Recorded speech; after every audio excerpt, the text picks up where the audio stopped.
Hi friends, ఈరోజు మనం చాలా హెల్తీగా చాలా టేస్టీగా ఉండే ఒక స్పెషల్ రెసిపీ చేయబోతున్నాం. ఇది మన ఇంట్లో చాలా ఈజీగా చేసుకునే కొయ్య తోటకూర నువ్వుల ఫ్రై. తక్కువ టైంలో తక్కువ ఇంగ్రీడియంట్స్తో సూపర్ టేస్ట్ వస్తుందండి. తోటకూరలో ఉన్న న్యూట్రియంట్స్తో మీ హెల్త్కి చాలా మంచిది. నువ్వులు వేసినప్పుడు వచ్చే ఆ ఫ్లేవర్ మాత్రం అదిరిపోతుంది. ఇది అన్నం రోటి దేనికైనా పర్ఫెక్ట్గా సెట్ అవుతుంది. కొత్తగా వండే వాళ్ళకి కూడా చాలా ఈజీగా అర్థమయ్యేలా చూపిస్తాను.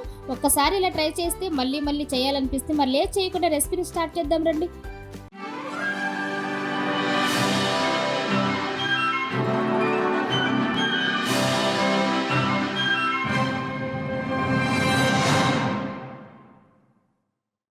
ఇక్కడ నేను 2 కొయ్య తోటకూర కట్టలు తీసుకున్నానండి. లేత కూర చాలా బాగా ఉడుకుతుంది. ఇదైతే ముదిరి కట్టలు అయితే బాగోవు, కానీ లేత కూర అయితే చాలా బాగుంటుంది. పెరుగు తోటకూర కంటే ఇది ఇంకా టేస్ట్ ఎక్కువగా ఉంటుంది. ఫ్రైకి అయితే సూపర్గా ఉంటుందండి. ఈ విధంగా మనం లేత కూర అయితే తీసుకుని దీన్ని ఫ్రై చేసి చూపిస్తాను. దీన్ని ఒకసారి శుభ్రంగా కడిగి మీకు చూపిస్తానండి. దీన్ని 1-2-3 సార్లు శుభ్రంగా కడిగి మీకు చూపిస్తాను. ఒక చిల్లి గిన్నెలో వేసి చూపిస్తున్నాను. ఎందుకంటే వాటర్ అంతా కిందకి వెళ్ళిపోయి డ్రైగా ఉండాలి. ఫ్రై కదా మనం చేసుకునేది. ఈ విధంగా మొత్తం శుభ్రంగా కడిగి అయితే మీకు చూపిస్తున్నాను. దీన్ని సన్నగా తరిగి పెట్టుకోవాలి. అది కూడా చేసి చూపిస్తాను. వీడియోలో చూస్తున్నట్లుగా ఈ విధంగా సన్నగా తరిగి పెట్టుకోవాలి.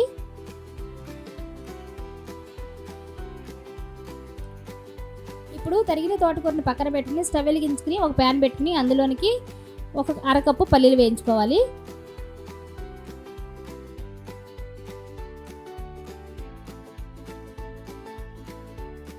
ఈ పల్లీలను దోరగా వేయించుకుని ఒక ప్లేట్లోకి తీసేసుకోవాలి. అదే ప్యాన్లోనికి 1 టీ స్పూన్ ధనియాలు వేసి వేయించుకోవాలి దోరగా. ఇవన్నీ కూడా వేసి వేయించుకుంటే తోటకూర ఫ్రై అదిరిపోతుందండి. చాలా బాగుంటుంది ఫ్లేవర్. ఇప్పుడు 1 కప్పు తెల్ల నువ్వులు వేసి దోరగా వేయించుకోవాలి. ఇందులోనికి 1/2 టీ స్పూన్ జీలకర్ర కూడా వేసుకుని దోరగా వేయించుకోవాలండి. ఇవన్నీ ఈ విధంగా పర్ఫెక్ట్గా ఏగాయి కదా, దీన్ని కూడా ఒక ప్లేట్లోకి తీసేసుకుని పూర్తిగా చల్లారనివ్వాలి. ఈ విధంగా నువ్వులు పూర్తిగా చల్లారిన తర్వాత మిక్సీ గిన్నె తీసుకుని అందులోకి వేసుకోవాలి.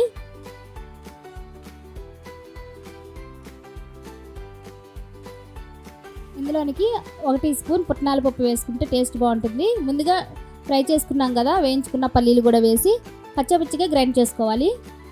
చూసారు కదా, ఈ విధంగా కచ్చాపచ్చగా బరకగా గ్రైండ్ చేసుకోవాలి. ఎందుకంటే మనం తినేటప్పుడు మన పంట కింద పలుకుల్లాగా తగిలితే చాలా బాగుంటుంది. ఈ విధంగా గ్రైండ్ చేసుకున్నాం కదా, దీన్ని ఒకసారి పక్కన పెట్టేసుకోవాలి.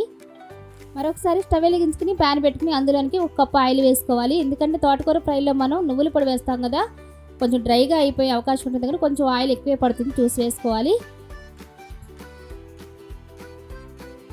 ఆయిల్ వీట్ అయిన తర్వాత 1 టీ స్పూన్ పచ్చిపప్పు, కొంచెం పచ్చిపప్పు ఎక్కువే వేసుకుంటే బాగుంటుందండి. తినేటప్పుడు పలుకులుగా తగులుతాయి. ఇందులోనికి 1/2 టీ స్పూన్ ఆవాలు, 1 టీ స్పూన్ సాయిపప్పు, 1/2 టీ స్పూన్ జీలకర్ర,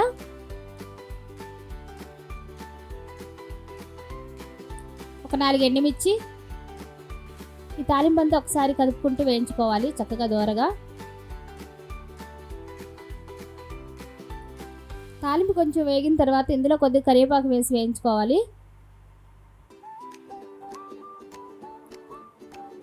ఇందులోనే 1 కప్పు సన్నగా తరిగిన ఉల్లిపాయ ముక్కలు, 2-3 పచ్చిమిర్చి ముక్కలు, అవి కూడా వేసి దోరగా వేయించుకోవాలి. ఉల్లిపాయ ఎక్కువగా ఏగకపోయినా పర్వాలేదండి, కొంచెం పచ్చివాసన పోయేదాకా వేగితే సరిపోతుంది.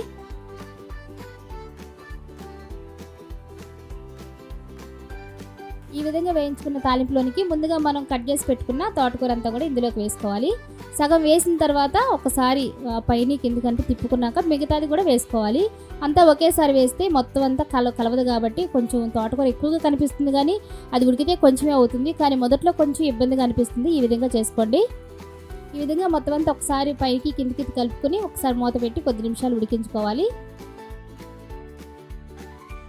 ఈ విధంగా మూత తీసి ఒకసారి కలుపుకోవాలండి చూసుకొని.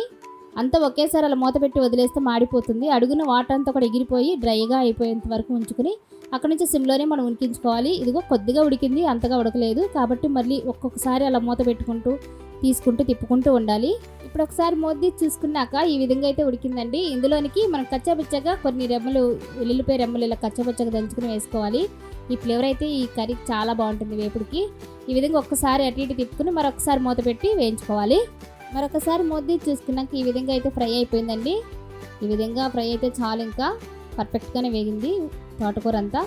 వీడియోలో చూస్తున్నారు కదా, ఈ విధంగా వేయించుకుంటే చాలు. ఇప్పుడు ఇందులోనికి రుచికి సరిపడా సాల్టు, 1 టీ స్పూన్ కారం, పచ్చిమిర్చి వేసాక చూసి వేసుకోండి. చిటికెడు పసుపు వేసి మొత్తం కలిసేలా కలుపుకుని ఒక్కసారి అటు ఇటు తిప్పుకుని ఒకసారి మూత పెట్టుకోవాలి. ఎందుకంటే ఆ కారం వాసన పోయిందాకా మూత పెట్టుకుంటే సరిపోతుంది. చివరిలో ఒకసారి మూత చూసుకుంటే ఈ విధంగా ఫ్రై అయిపోయిందండి. ఈ విధంగా ఉంటే సరిపోతుంది. ఇప్పుడు ఇందులోనికి ముందుగా గ్రైండ్ చేసి పెట్టుకున్నాం కదా ఈ నువ్వుల పొడి ఇందులోకి వేసి మొత్తం అంతా కలిసేలా కలుపుకోవాలి. ఇంకంతేనండి, మూత పెట్టి ఉడికించుకోవాల్సిన అవసరం లేదు. ఫైనల్గా చివరిలో వేసుకుంటే బాగుంటుంది. మనం తినేటప్పుడు ఆ పలుకులు తగులుతూ ఉంటే చాలా బాగుంటుంది. అసలు తోటకూర తినని వాళ్ళు కూడా ఇష్టంగా తింటారండి ఈ విధంగా చేస్తే కనుక. మీరు ఒక్కసారి ట్రై చేయండి, చాలా అంటే చాలా బాగుంటుంది. తోటకూర ఆరోగ్యానికి చాలా మంచిది. అంతేనండి, ఇలా ఈజీగా మన కొయ్య తోటకూర నువ్వుల ఫ్రై రెడీ అయిపోయింది. మీరు కూడా ఒకసారి ట్రై చేసి ఎలా ఉందో కామెంట్స్లో తప్పకుండా చెప్పండి. వీడియో నచ్చితే లైక్ చేయండి, మీ ఫ్రెండ్స్తో షేర్ చేయండి. ఇలాంటి మరిన్ని టేస్టీ రెసిపీ కోసం మా ఛానల్ సబ్స్క్రైబ్ చేయండి. వీడియోని చివరి వరకు చూడండి. మరికొత్త వీడియోతో మళ్ళీ కలుద్దాం. Thank you for watching.